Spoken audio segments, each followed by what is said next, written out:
اچھا، پچھلی کلاس کو کنٹینیو کرتے ہیں.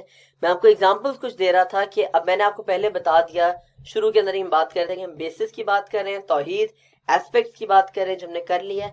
اچھا, اور ان ایسپیکٹ سے ہم نے یہ چیز نکالی کہ مختلف ان ایسپیکٹ جو ہیں توحید کے, ان سے کیا اگزامپلس نکلتی ہیں اسلامک کلچر میں, اور اس اگزامپل کا پروف کیا ہے, اس کی دلیل کیا ہے.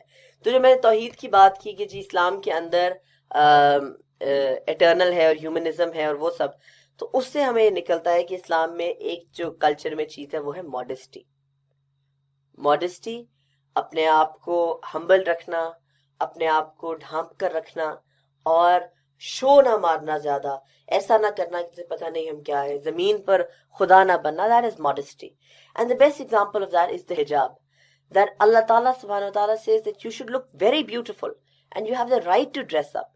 But people should not see you, people should not ogle, people should not see you as an object, as a beautiful pretty object, but people should see you as the human being that you are, which is why Allah subhanahu wa ta'ala introduced the hijab, that we should not focus on the beauty, the physical beauty of a woman, but we should focus on the inner beauty of every person, not just women but men as well. Then another example is humility, عاجزی, اور اس کی سب سے اچھی جو ثبوت ہے وہ ہے سجدہ, کہ ہماری عبادت میں یہ ہے کہ آپ نے اکڑ کے نہیں کھڑے ہونا, آپ نے کھڑے بھی ہونا ہے, آپ نے جھکنا بھی ہے, اور آپ نے زمین سے لگ جانا ہے, کہ جیسے آپ یاد کریں کہ جب ہم قبر میں ہوں گے تو کیسا محسوس کریں گے. سجدہ جو ہے that's a good example of humility in Islamic culture. Then homogeneity, سب انسان برابر, سب انسان ایک جیسی بات کریں. اس کے لیے ہم دیکھتے ہیں کہ جو دعا ہے یا نماز ہے یا قرآن ہے وہ عربی کے اندر ہے, تاکہ ایسا نہ ہو کہ ترکی کے مسلمان اور پاکستان کے مسلمانوں میں زمین آسمان کا فرق ہو. آج بھی آپ ترکی جاؤ, آپ انڈونیشیا جاؤ, آپ مراکش جاؤ, آپ امریکہ جاؤ, آپ چائنا جاؤ, جہاں جاؤ گے ان کو جائے گا السلام علیکم. چائنا کے علاوہ کہیں بھی جا کے ان کو کہو السلام علیکم, وہ کہیں گے وعلیکم السلام. فرق زبان بولتے ہوں گے, کوئی کامن نہیں ہوگا, سلام کا جواب دیں گے. نماز پڑھنے کھڑے ہو گے وہی اللہ اکبر اشہد ان لا الہ الا اللہ.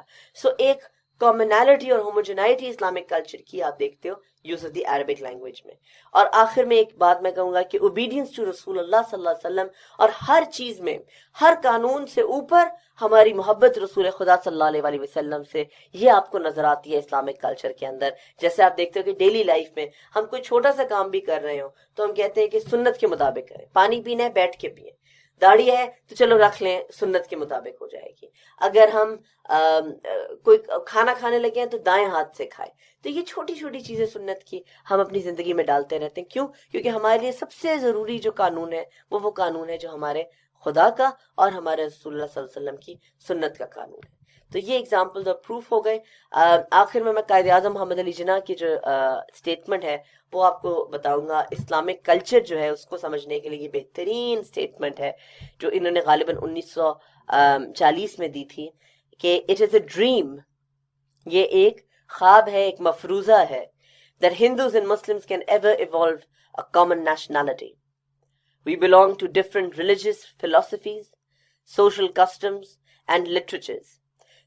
They neither intermarry nor interdine together, and indeed they belong to two different civilizations which are based mainly on conflicting ideas and conceptions. Their aspects on life and off life are different. They derive their inspiration from different sources of history. Very often the hero of one is the foe of the other. Quaid Azam نے جو یہ فرمایا ہے اس پہ غور کیجئے گا خود بھی بیٹھ کر, کہ ہم میں اور ہندوؤں میں, پنجاب کے علاقے کی مثال لے لیں, لاہور میں جو ہندو رہتا تھا, لاہور میں جو مسلمان رہتا تھا, اس میں نہ زبان کا اختلاف تھا, نہ رنگ کا, نہ نسل کا, نہ پسند کا, نہ ناپسند کا, نہ کلچر کا, نہ میوزک کا, نہ آرٹ کا, نہ آرکیٹیکچر کا. کوئی فرق نہیں تھا جو لاہور کا ہندو تھا یا لاہور کا مسلمان تھا.